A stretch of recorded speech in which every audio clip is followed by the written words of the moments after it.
Welcome to the historic Pioneer Cemetery at Thompson Flat near Oroville, California. In the 1960s, when the Oroville Reservoir was created, it flooded many burial spots of early miners and pioneer families, along with the interred at Bidwell Cemetery and Enterprise Cemetery. Here, as we stroll along, we will find the so-called witch's grave, and I also stumble upon some human remains, left here out in the open. Many of the headstone markers that are marked unknown are from 1849 to about 1880, and most of the other graves are from the Gold Rush era also.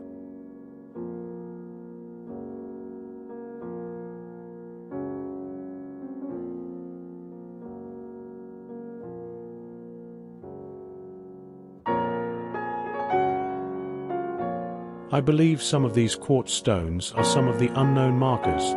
Let's stroll down here a ways and see what we can find.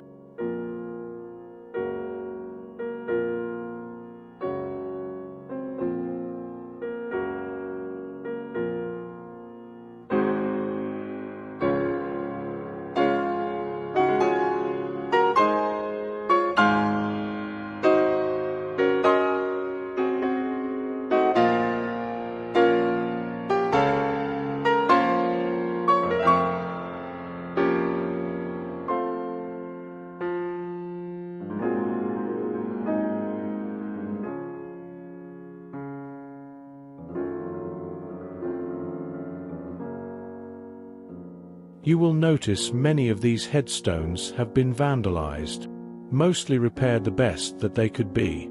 These must have cost a small fortune in the 1800s.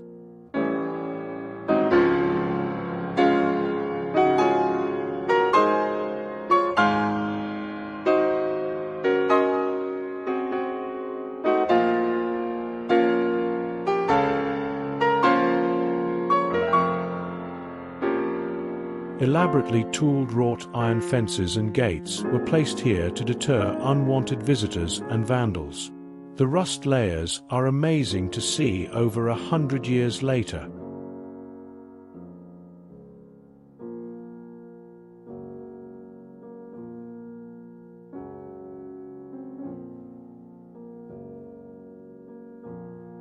Walking through here is pretty serene, especially in the early morning hours. The grass is all brown here in late September and will turning green again as soon as the rains come this winter. This headstone was repaired once already and now is cracked completely in half. Wow!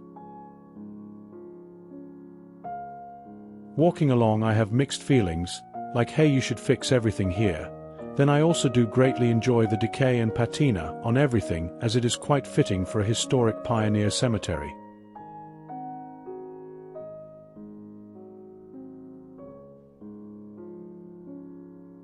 Some break your heart, like this one of little Lizzie, just over 1.5 years old. Inscribed is, "We loved her." And this teenager, only 15 years old. His headstone placed into cement to keep it sturdy for decades to come. Many of these old headstones have unique names. Usually a place of origin because nobody was from here back then, and many with actual paragraphs of Bible verses or poems. Again, very expensive in the 1800s.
There is folklore about a witch's grave here in this cemetery, and I think we have finally found it.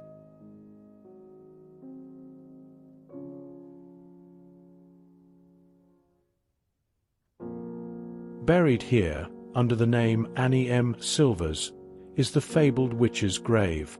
Part of the reason some people believe her to be a witch is because engraved on her headstone is her birth and death date, born April 6, 1676 and died October 5, 1906. That's 230 years. It is believed that this was an error and it was meant to be 1876 to 1906, a mere 30 years old when she passed. Also on her headstone is an engraving that reads Women of Woodcraft, which was thought to be a hidden secret among her peers, really meaning women of witchcraft. In reality, it is Women of Woodcraft, which was a female auxiliary to Woodmen of the World, which was founded in 1897 by Joseph Cullen Root. Women of Woodcraft covered the 9 states of the Woodmen's Pacific jurisdiction. For women and children, the death of a husband and father could tumble them into poverty. Only the wealthiest Americans bought private life insurance. Women were not allowed to take out policies on their husbands, and if the husband bought the policy on himself, the money wouldn't be protected from creditors. Men could join secretive boys' clubs like the Freemasons and Oddfellows that provided networking and a moral education. If a man proved himself to be hard-working and of good character through his initiation trials, his social standing meant his family could quietly receive financial support from the lodge without the stigma of accepting charity. Part of this help included providing headstones. So Annie was not a witch.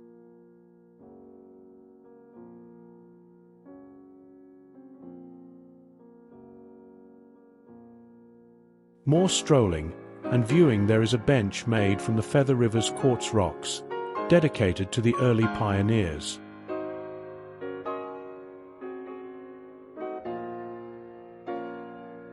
You just never know what you will find in these old historic cemeteries, mostly elaborate and expensive markers for the time, but once in a blue moon there is something truly shocking. Someone had decided to leave cremains here of somebody right on this old headstone of Father Francis Tobin. A wooden box with human remains just left here with no name. I replaced the lid to keep the weather out.